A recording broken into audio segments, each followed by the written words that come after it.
नमस्कार दोस्तों, मेरा नाम है विजय कुमार और आप देख रहे हैं कॉमिक्स पिटारा चैनल को। दोस्तों, अगर आप इस चैनल पर नए हैं तो इस चैनल को सब्सक्राइब कर दें और साथ में लगे बेल आइकन को प्रेस कर दें, ताकि जब भी मैं इस चैनल पर नई वीडियो अपलोड करूंगा उसकी नोटिफिकेशन आपको सबसे पहले मिलेगी और आप मेरी वीडियो को सबसे पहले देख पाएंगे। तो चलिए इस कॉमिक्स को शुरू करते हैं। दोस्तों, ये कॉमिक्स है काल वशीभूत, जो कि भोकाल की कॉमिक्स है। मेले ठेले इंसान के जीवन में खुशियां और उत्साह लेकर आते हैं, इसलिए कहीं भी लगने वाले मेलों में मौज मस्ती करने दूर दूर के लोगों का खींचे जाना आम बात है। लेकिन विकासनगर में लगने वाले इस मेले में ये कौन और कहां से खींचा आ रहा है, जिसके कदमों की तेजी और क्रोध से जलती आंखें बता रही थी कि विकासनगर के मेले में आने का उसका उद्देश्य मौज मस्ती करना नहीं था। और ये बात कुछ ही क्षणों बाद उसके सामने आ गई। ये बात कुछ ही क्षणों बाद सबके सामने आ गई। अपने आप को महाबली कहने वाला भोकाल मुझे चाहिए। आह, कहाँ है वो? बताओ। जब तक तुम मुझे उसके बारे में नहीं बताओगे, मैं तुम्हारा जनजीवन को नहीं चलने दूंगा। अपनी सीट से सभी कुछ स्थिर कर दूंगा, सदा के लिए। आश्चर्य है, इतना सब कुछ हो जाने के पश्चात भी भोकाल अभी तक नहीं आया, जबकि उसके बारे में प्रसिद्ध है कि विकासनगर की प्रजा पर जब भी कोई संकट आता है तो भोकाल उन्हें बचाने दौड़ा दौड़ा चला आता है। एक क्षण, मैं ही गलत हूँ। विकासनगर की प्रजा पर अभी संकट आया ही कहाँ है? उसका तो मात्र जनजीवन रुका है। विकासनगर की प्रजा पर वास्तव में संकट तो तब आएगा जब उनकी सांसें रुकेंगी। उसके हाथों से निकली वो शीतलहर विकासनगर के सैकड़ों वासियों की सांस रोकने चल पड़ी। लेकिन सैकड़ों की सांस रोकने के लिए बढ़ी वो शीतलहर अचानक खुद ही रुक गई। और उसे रोकने वाला विकासनगर का एक ही वासी, भोकाल। मैं हूँ वो भोकाल जिसे मृत्यु तक नहीं ललकार सकती, परंतु तू ललकार रहा है। और इसका एक ही अर्थ है कि तेरा नाश भोकाल के हाथों लिखा हुआ है। सिद्ध देव हेमकुमार नाश होने वाला नहीं, नाश करने वाला देव है। बड़ा जिसके हाथों तेरा नाश होना निश्चित है। ओह! शीतलहर ने अद्भुत रूप से हेमकुमार के हाथों के आगे जमा होकर उस अनोखे हथियार का निर्माण कर दिया था, जिसका वार तुरंत ही भोकाल पर हुआ। उफ! अपने आप को शीत का देव कहने वाला ये हेमकुमार मेरा नाश करने के लिए बहुत उतावला है, परंतु ये ऐसा क्यों करना चाहता है? इसकी मुझसे क्या शत्रुता है? उसके हाथों की अस्त्र तो अत्यंत घातक है। इनका सामना करने के लिए मुझे भी अपनी प्रलयंकारी तलवार प्राप्त करनी होगी। पुकारो महागुरु भोकाल। जैसे ही भोकाल के हाथ में उसकी प्रलयंकारी तलवार आई, वैसे ही उसके शत्रु को भोकाल की ताकत का अंदाजा हो गया।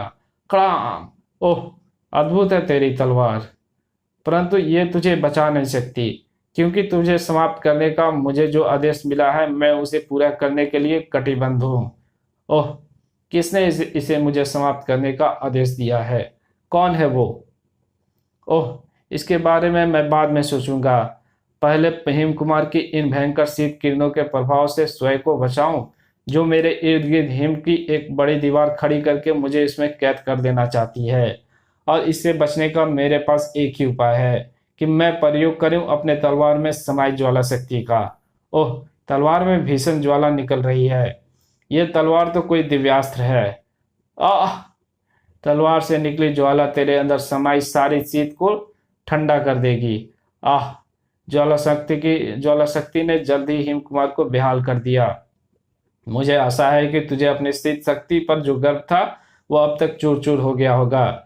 इसलिए अब तेरी भलाई इसी में है कि तू मुझे बताए कि वो कौन है जिसने मुझे समाप्त करने का आदेश दिया है।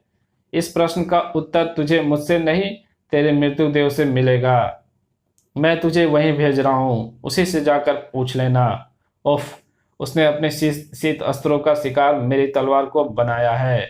मुझे तुरंत ही अपने तलवार को उठाना हो गया। ओह! अब इसे उठाने की नहीं, अपने मृत्यु देव के पास जाने की तैयारी कर। हा हा हा हा! अब तेरे पास बचने का कोई रास्ता नहीं। हा हा हा हा! उफ! अपनी शीत किरणों से मेरे शरीर को सुन करके उसने मुझे हिलने डुलने से विवश कर दिया है। मेरे पास बचने का एक ही रास्ता था, मेरी तलवार। मेरी तलवार में समाई ज्वाला शक्ति का ताप। लेकिन ये मुझे इतना समय नहीं दे रहा है कि मैं अपनी तलवार उठा पाऊं। तो फिर मैं स्वयं को बचाने के लिए ऐसे भीषण ताप कहाँ से लाऊं? एक क्षण, एक रास्ता है, और उसके लिए मुझे अपनी ढाल की सहायता से इसे उड़ाकर ले जाना होगा वहां जहां मौजूद है वो ज्वालामुखी जो हमेशा सुलगता रहता है, और जिसके अंदर मौजूद है वो धाकता लावा, जिसमें गिरकर हेम कुमार की शक्ति हेम कुमार की शीत शक्ति सदा के लिए शांत हो जाएगी। वही हुआ जो भोकाल ने सोचा था, और इसी के साथ विकासनगर और भोकाल को हेम कुमार के प्रकोप से छुटकारा मिल गया था। और ये निश्चय ही उसकी हार थी, जिसने हेम कुमार को भोकाल को समाप्त करने का आदेश दिया था। हेम कुमार की शक्तियों को सदा के लिए शांत करके भोकाल ने सिद्ध कर दिया कि उसे कोई साधारण देव समाप्त नहीं कर सकता, उसे कोई विशेष देव मारेगा। भोकाल को तो सपने में भी खबर नहीं थी कि उसके विरुद्ध षड्यंत्र रचा जा रहा है। आपने इस नौकादौड़ उत्सव में आकर हमें अनुग्रहित कर दिया महाबली। कृपया स्थान ग्रहण कीजिए, नौकादौड़ आरंभ होने वाली है। विजेता को आप स्वयं अपने हाथों से पुरस्कार देंगे।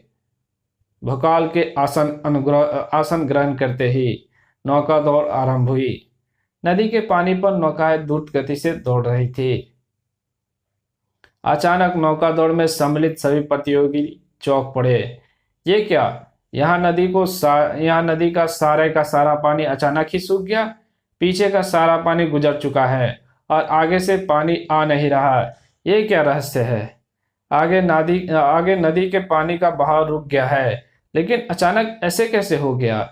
कारण आंखों को आश्चर्य से फाड़ देने वाला था। असंख्य बाणों के बांध ने नदी के पानी के बहाव को रोक रखा है। पानी के एक भी बूंद को आगे नहीं जाने देने वाले बाणों के इस बांध को यहाँ किसने बनाया? मैंने, और मुझे बानाकोस कहते हैं। तू जो भी है, नदी के प्रभाव को रोककर तूने बता दिया है कि तेरा उद्देश्य दानवी है, इसलिए तुझे समाप्त हो जाना चाहिए। कई हथियार एक साथ बानाकेस की तरफ उछले, लेकिन अचानक ही उन्होंने हवा में ही अपना निशाना बदल दिया, बानाकेस द्वारा छोड़े गए बाणों के कारण। और अब वे हथियार सभी को भेद डालते कि अचानक सभी के शरीर को हथियार के सामने से हटा लिया गया भोकाल के द्वारा। अगर मैं नदी के पानी के रुके हुए बहाव का कारण जानने के लिए इधर नहीं आ निकलता होता तो इस धनुर्धर ने इन प्रतियोगियों को मार ही डाला होता। लेकिन ये धनुर्धर है कौन, और इसने नदी के पानी के बहाव को क्यों रोका है? उत्तर तुरंत ही सामने आ गया। मैं तेरी ही खोज में यहाँ आया हूँ, तुझे धूल में मिला देने के लिए। भोकाल को अगर धूल में मिलाना इतना ही आसान होता तो अभी तक इस पृथ्वी पर भोकाल की धूल भी ना रही होती। ओह, आज तक तो बहुत अच्छे ढंग से चला लेता है तू, लेकिन धनुर्देव बानाकेस को भी अस्त्र चलाने में कम नहीं है। ओह, इसके द्वारा छोड़े गए बाण ने हवा में ही एकत्रित होकर एक भीषण भयंकर अस्त्र का निर्माण कर दिया है, और अब वो मेरी तरफ बढ़ रहा है। इस साधारण तलवार से उसे रोकना असंभव है। इसके लिए तो यही ठीक रहेगा। भड़ाक! छोड़ इसे। ओह, अद्भुत! उसने अपने बाणों से मेरे हाथों में मौजूद लकड़ी के मोटे तन्नों को टुकड़े टुकड़े कर दिया। आश्चर्य है, ऐसी अनोखी धनुर्विद्या उसने कहाँ से सीखी? एक क्षण, अभी अभी तो इसने अपने बारे में बताया कि यह धनुर्देव है। ओह, शीत देव के बाद एक और देव मुझे मारने आ पहुंचा, उसी के आदेश पर जिसने शीत देव को आदेश दिया था। ओह! एक साथ भोकाल के शरीर में कई तीर प्रवेश हो गए और इसी के साथ भोकाल विवश हो गया वो बोलने के लिए। लेकिन भोकाल के मुंह से उसके महागुरु का नाम नहीं निकल पाया। महागुरु का नाम निकल पाता उससे पहले ही सैकड़ों छोटे छोटे बाणों से भोकाल का मुंह भर गया। मैं पहले ही ऐसे बाणों का प्रबंध करके आया था कि तू जैसे ही अपने महागुरु का नाम पुकारने के लिए अपना मुंह खोले, मैं उन बाणों को तेरे मुंह से भर दूं। ओह, मैं तुझसे बात कर रहा हूँ। इसका लाभ उठाकर तू अपने मुंह में भरे बाणों को निकालने का प्रयत्न कर रहा है। ऐसा कदापि नहीं होगा। यह नागपाश बाण तेरे हाथों और शरीर को ऐसे जकड़ देगा कि तू तनिक भी हिलडुल नहीं पाएगा। उफ, अब मैं करता हूँ तेरी चिता जलाने की तैयारी इस बहुबान की मदद से, जो आकाश में जाकर तुम पर बाणों की ऐसी वर्षा करेगा कि क्षण भर में ही बाणों के ढेर के नीचे दबकर मर जाएगा। तो नाग नागपाश बाण से जकड़ा भोकाल का शरीर विरोध करने की स्थिति में भी था भी नहीं। परिणाम स्वरूप बाणों के विशाल ढेर के नीचे दबा नजर आया भोकाल। और अब तेरी चिता तैयार है भोकाल, अब बस उसे अग्नि देने का कार्य बाकी है। मुझे इस कार्य को मेरा ये अग्निबाण पूरा करेगा। अग्निबाण छूट चुका था। भोकाल की कहानी सदा के लिए समाप्त हो जानी थी, लेकिन हुआ कुछ और ही। और जो हुआ उसने बानाकेश की आंखों में आश्चर्य से गोल कर दिया। एक जनबाल ने आकर भोकाल की चिता की तरफ बढ़ते मेरे अग्निबाण को शांत कर दिया। किसने छोड़ा ये जलबान? मैंने, और मैं हूँ धनुषा, महाबली भोकाल का परम मित्र। और भोकाल का हर शत्रु मेरा शत्रु है। साय सीधा क्यों नहीं कहता? भोकाल से पहले तू मरना चाहता है। तड़ित बाण तेरी ये इच्छा पूरी करेंगे। नहीं करेंगे। मेरे ये बाण आधार बनाकर इन बाणों में बसी तड़ित को धरा में प्रवेश कराकर इन्हें नष्ट कर देगी। इस बाण वर्षा का क्या करेगा? मैं क्या करूंगा? इसका जो कुछ भी करेगा मेरे बाण करेंगे। इधर भोकाल भी बाणों के ढेर से बाहर आ चुका था। उफ, बड़ी कठिनाई से मैं बाणों के ढेर से बाहर आ पाया हूँ, परंतु नागपाशा बाण ने अभी भी मुझे बुरी तरह जकड़ रखा है, जिसके कारण मैं अपने मुख में भरे बाणों को बाहर नहीं निकाल सकता। मुझे ऐसे ही धनुषा की सहायता करनी होगी। धनुषा को सहायता की जरूरत नहीं थी। तुम्हारे शरीर से लिपटे नागपाश बाण को काटकर मैं तुम्हें एक ही क्षण में आजाद करवा सकता हूँ महाबली, परंतु क्षमा करना, अभी मेरे पास समय नहीं, क्योंकि मैं धनुर्देव के बाणों को उत्तर देने में व्यस्त हूँ और उसके प्रलंकारी बाणों से निपटने का यही एकमात्र उपाय है। बड़म भड़ाक साय, शीघ्र ही उसके तरकस में भरे बाण समाप्त हो जाएंगे और ऐसा होते ही ये चैन से बैठ जाएगा। और जैसे धनुषा ने सोचा था जल्दी ही वैसा ही हुआ। बस अब तेरे पास मात्र एक ही बाण बचा हुआ है। जैसे ही ये समाप्त होगा वैसे ही तेरा गर्भ भी समाप्त हो जाएगा। ओह, ये क्या? मेरे पास एक बाण तो बचा है।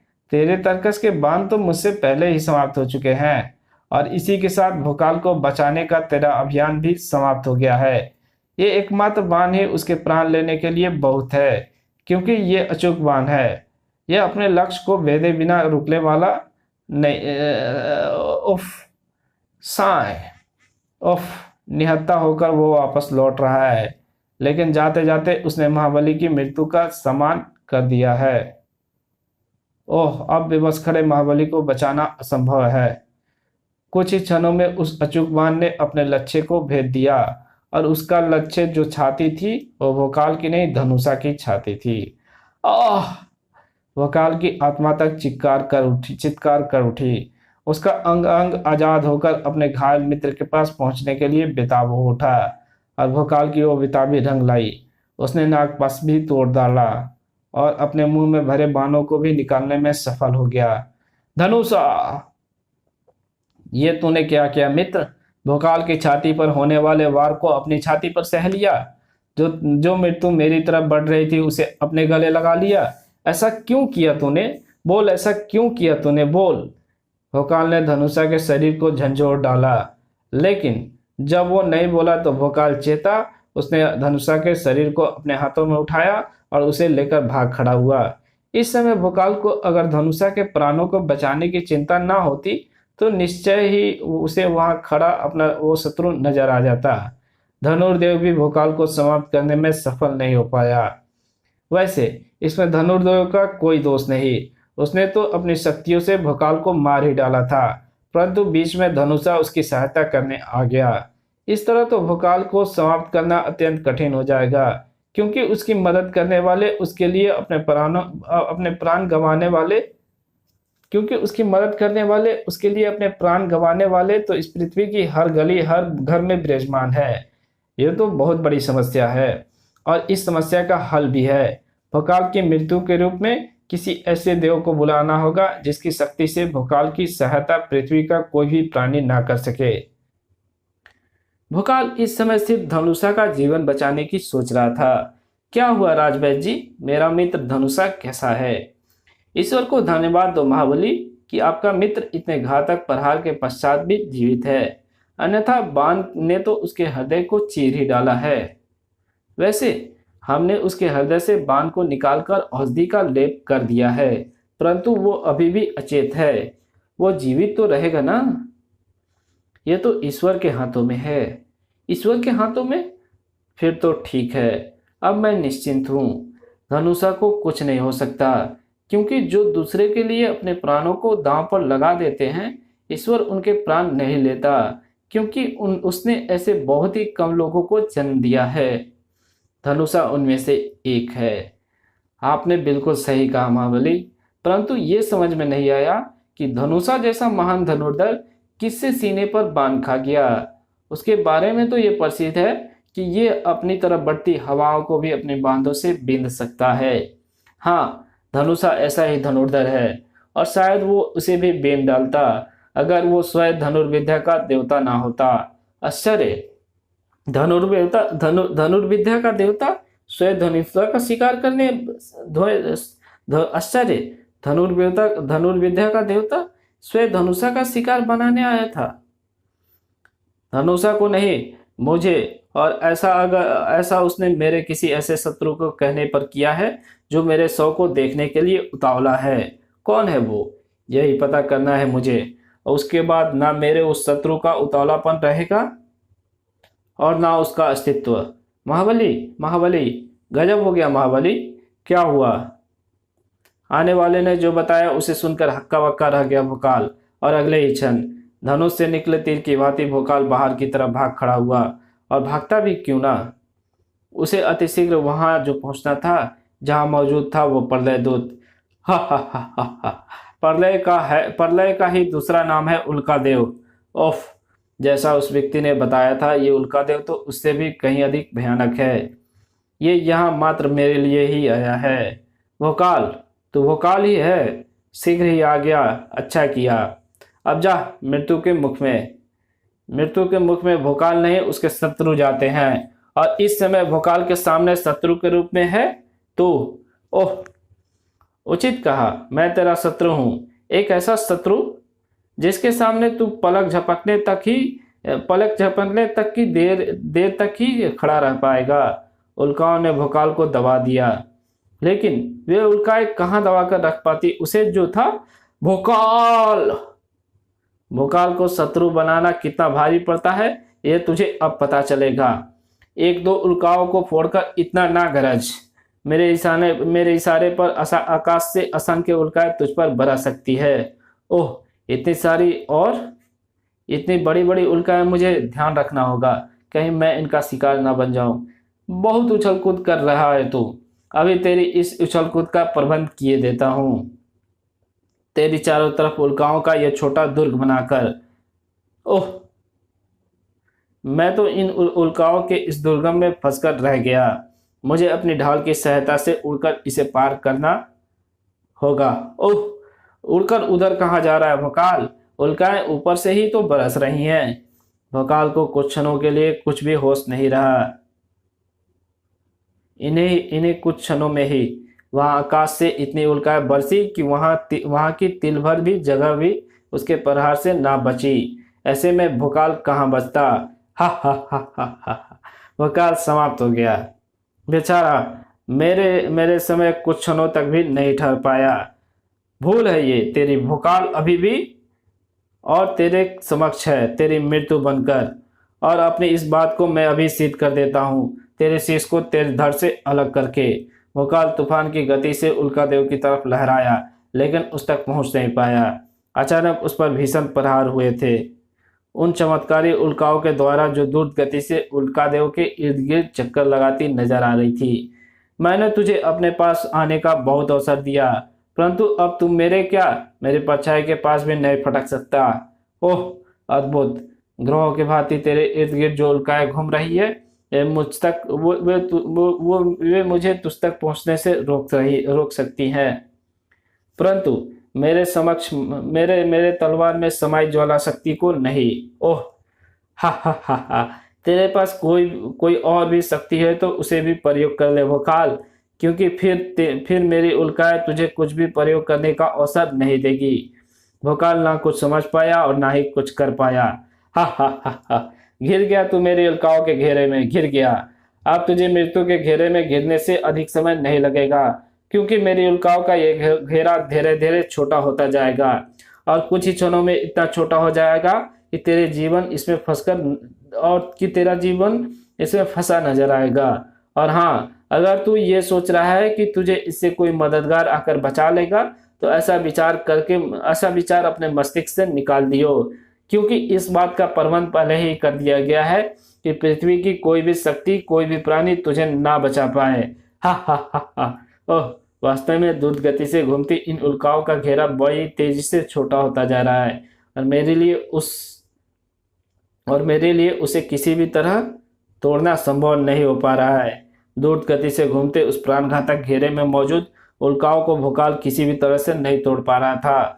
अब भोकाल और उसकी मृत्यु के बीच का अंतर कम था, बहुत ही कम, और इसका भरपूर आनंद उठाने के लिए आ गया था वो। हा हा हा हा! जिसे भोकाल ने इस हालत में भी खूब पहचानना था। ऋषि योगेश्वर, सही पहचाना तूने। इस ऋषि योगेश्वर को सही पहचाना तूने, जो इस समय तेरे लिए किसी यमराज से कम नहीं है, क्योंकि मेरे आदेश पर ही जैसे बाकी देवतागण तेरे प्राण लेने आए थे, वैसे ही उल्कादेव भी तेरे प्राण लेने आए हैं। और चूंकि अब तुम मृत्यु के एकदम करीब है, तो मैंने सोचा कि क्यों ना मैं सामने आकर तेरी तरफ का आनंद उठाऊं और तुझे ये बता दूं कि आखिर कैसे मैं देवों को तुझ जैसे पुण्य के पसधर पर आक्रमण करने के उद्देश्य में सफल हो पाया। सभी देवगण देवभूमि मंत्र की सीमाओं में बंधे होते हैं, इसलिए उन्हें देवभूमि मंत्र का प्रयोग करने वाले हर व्यक्ति का आदेश मानने के लिए विवश होना पड़ता है। कालांतर में इस मंत्र का प्रयोग पांडवों की माता कुंती ने किया था और उस मंत्र के बल पर सूर्यदेव को वशीभूत करके उनसे कर्ण जैसा पुत्र पाया था। महाभारत ग्रंथ पढ़ते समय जब ये प्रसंग मेरे सामने आया, तो मेरे मस्तिष्क में हजारों मसाले एक साथ जल उठी। मेरे मस्तिष्क में ये विचार कौन था, क्यों ना मैं भी देवभूति मंत्र को सिद्ध करूं और भोकाल को देव शक्तियों से समाप्त करवाऊं। बस यही सोचकर मैंने महर्षि दुर्वासा को प्रसन्न किया और उनसे देवभूमि मंत्र सीख लिया। बस उस मंत्र के बल पर मैं अलग अलग देवताओं को बुलाकर तुझे समाप्त करने का आदेश देता रहा, और अब मैं सफलता और तू उस मृत्यु के कगार पर खड़ा है। हा हा हा हा! मौत सचमुच भोकाल को हर हाल में आनी थी कि अचानक मौत के उस घेरों को कम करती सभी उल्काएं ऐसे टूटती चली गई जैसे मानो वो मिट्टी की बनी हो, और उन उल्काओं को इस तरह तोड़ने वाला था धृतांक, जो क्रूर के क्रूर अति क्रूर का हथियार था।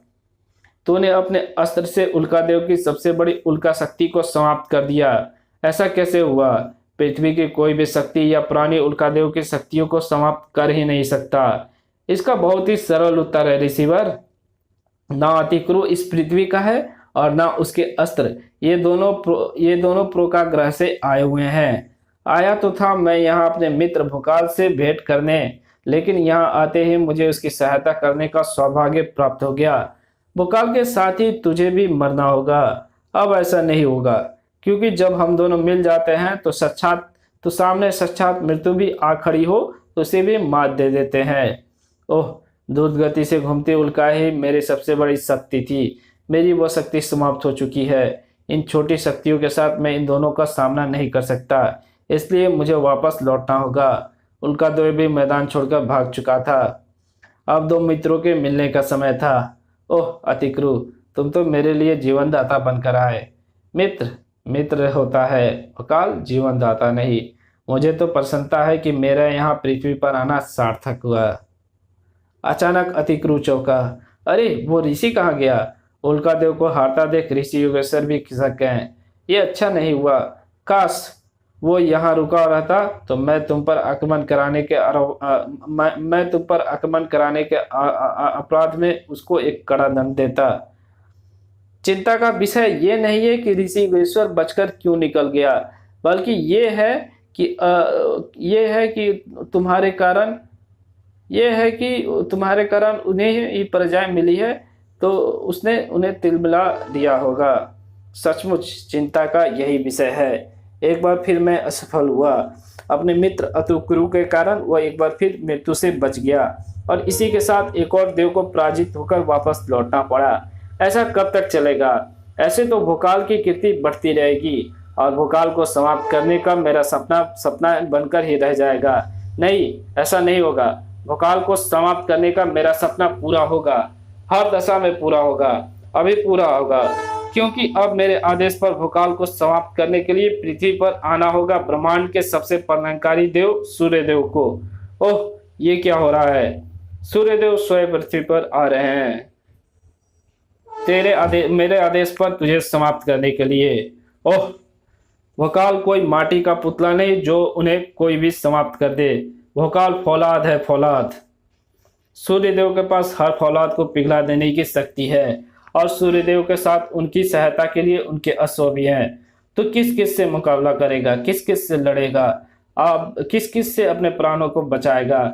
मेरे तलवार में समाई ज्वाला शक्ति इन सब का मुकाबला भी करेगी और इन्हें मुझसे दूर भी रखेगी। ज्वाला शक्ति के तेज ने सूर्य के रथ को, घोड़ों को ज्यादा नुकसान तो नहीं पहुंचाया, लेकिन उन्हें तड़पा जरूर डाला। घोड़े के इस तरफ ने सूर्य को जमीन पर ला पटका। इसी के साथ सूर्य का क्रोध मानो 7वें आसमान पर पहुंच गया। संभलते ही उन्होंने भोकाल पर अपनी शक्ति का प्रचंड प्रहार किया। ओह, और वो वार इतना प्रचंड था कि भोकाल को संभलने का मौका तक नहीं मिला। और अब पलक झपकते ही भोकाल सूर्यदेव की भीषण उष्मा किरणों में फंसा ऐसे तड़प रहा था जैसे जल बिना मछली तड़पती है। और भोकाल की इस तड़प पर दिल खोलकर ठहाके लगा रहा था ऋषि योगेश्वर। आह, हा हा हा हा, तड़प भोकाल, खूब तड़प, क्योंकि तू जितना अधिक तड़पेगा मुझे उतना ही अधिक आनंद आएगा। हा हा हा हा। अचानक ऋषि योगेश्वर के ठहाकों पर लगाम लग गई। अरे ये क्या? सूर्यदेव ने अपनी शक्ति को वापस खींच लिया? मगर क्यों? अभी तो भोकाल जीवित है, अभी तो उसकी सांसें चल रही है। और ये क्या? सूर्यदेव तो वापस जा रहे हैं। ठहरिए सूर्यदेव, कहाँ जा रहे हैं? अभी आपने भोकाल को मारा कहाँ है? अभी आपने मेरा आदेश कहाँ पूरा किया है? किस भोकाल को और क्यों मारना है हमें? और आप किस आदेश की बात कर रहे हैं ऋषिवर? हम तो आपने कोई आदेश नहीं दिया। हम तो आपको जानते तक नहीं, और तो हम ये भी नहीं जानते कि हम पृथ्वी पर क्यों आए हैं। हमें अतिशीघ्र पृथ्वी से दूर चले जाना चाहिए। कहीं ऐसा ना हो कि हमारी तेज से पृथ्वीवासी झुलसने लगे। रुकिए सूर्यदेव, रुकिए, मैं आपको आदेश देता हूँ, रुकिए। क्षमा करना ऋषिवर, अब सूर्यदेव आपके आदेश को नहीं सुनने वाले, क्योंकि देवभूति मंत्र का प्रभाव उन पर से समाप्त हो चुका है। भोकाल, तू भोकाल है? तो फिर ये कौन है? ये मेरा मित्र अतिक्रु है, जिसे मैंने अपने एक अन्य मित्र टोटके के बहरूप टोटकी की सहायता से अपना रूप दिया और अपनी ढाल और तलवार देकर उसे पूरी तरह भोकाल बनाया। और ऐसा मैंने इसलिए किया ताकि तुम्हारा ये भ्रम बना रहे कि तुम मुझे यानी भोकाल को ही मार रहे हो, और ये न जान पाओ कि मैं यानी वास्तविक भोकाल तुम्हारे सारे षड्यंत्र को विफल करने में प्रयासरत है। और अंततः मैंने अपनी इस प्रयास में सफलता भी पाई। एक सूर्यदेव के वापस लौट जाने को अगर तू सफलता समझ रहा है तो भोकाल, मैं तुझे बता दूं कि तू बहुत बड़े भ्रम में है। मैं अभी देवभूति मंत्र बोलूंगा तो तुझे समाप्त करने के लिए एक नहीं सहस्त्रों देवता दौड़े चले आएंगे। आपने बिल्कुल सही कहा ऋषिवर, देवभूति मंत्र के बल पर सहस्त्रों देव अवश्य ही आपके आदेश पर आ सकते हैं। परंतु क्या आप देवभूति मंत्र जानते हैं? क्यों नहीं जानते? ठहर, मैं अभी देवभूति मंत्र का जाप करके तेरी मृत्यु को तेरे सामने बुलाता हूँ। अरे ये क्या हुआ? मुझे देवभूति मंत्र याद क्यों नहीं आ रहा है? मैं बताता हूँ। क्योंकि मेरी प्रार्थना पर स्वयं महर्षि दुर्वासा ने देवभूति मंत्र को मंत्र को आपके मस्तिष्क आपकी स्मृति से निकाल दिया है और साथ ही ऐसा प्रबंध भी कर दिया है कि अब आप सारा जीवन भी प्रयत्न करते रहें तो भी आप देवभूति मंत्र को सिद्ध करने में सफल नहीं हो सकते। यही वो सफलता है जिसे पाने के लिए मैं अपने मित्र अतिक्रु को साक्षात काल के गाल में छोड़कर गया था। और ये योजना मैंने उसी समय बना ली थी जब मैंने आपके मुंह से देवभूति मंत्र के बारे में सुना था, क्योंकि मैं समझ चुका था कि देवभूति मंत्र का अब एक ही तोड़ है, उस मंत्र को आपकी स्मृति से मिटा दिया जाए। अब आप ये सोच रहे होंगे कि ऋषिवर कि मैं उन महर्षि दुर्वासा से कैसे मिला जो इस समय स्वर्ग में उपस्थित हैं। उसके लिए मैंने आह्वान किया उस राम भक्त हनुमान का, जिन्होंने एक बार मुझे मेरे बुलाने पर आने का वचन दिया था। मेरे आह्वान पर जब पवन पुत्र ने मुझे दर्शन दिए तो मैंने उनको सारी स्थिति से अवगत कराया। सब कुछ जानकर पवन पुत्र वापस लौट गए और कुछ ही क्षणों पश्चात महर्षि दुर्वासा को अपने साथ लेकर वापस लौटे। तब मैंने महर्षि दुर्वासा को पृथ्वी और मानवता की भलाई की दुहाई देकर अपने मंत्र को अब से वापस लेने का निवेदन किया।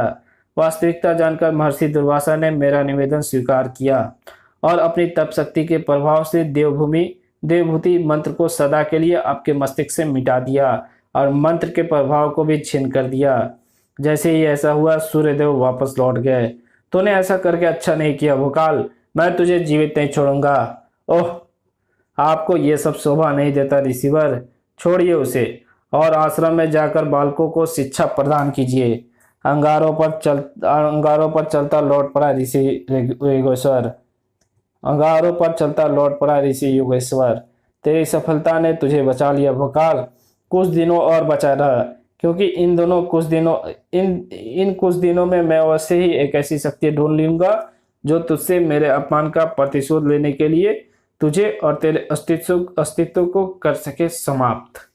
इसी के साथ ये कहानी यही समाप्त होती है। मिलेंगे एक नई कॉमिक्स के साथ, तब तक आपसे बाय। दोस्तों एक बात मैं आपको बोलना चाहता हूँ। दोस्तों मुझे पढ़ने में थोड़ी सी परेशानी हो रही है, हालांकि रीडिंग मैं अच्छी कर लेता हूँ मन में, लेकिन ऐसे बोलकर पढ़ने में थोड़ी सी परेशानी हो रही है और वो धीरे धीरे बेटर हो जाएगी। तो अभी नया हूँ तो थोड़ा सा आप सपोर्ट बनाए रखें प्लीज़।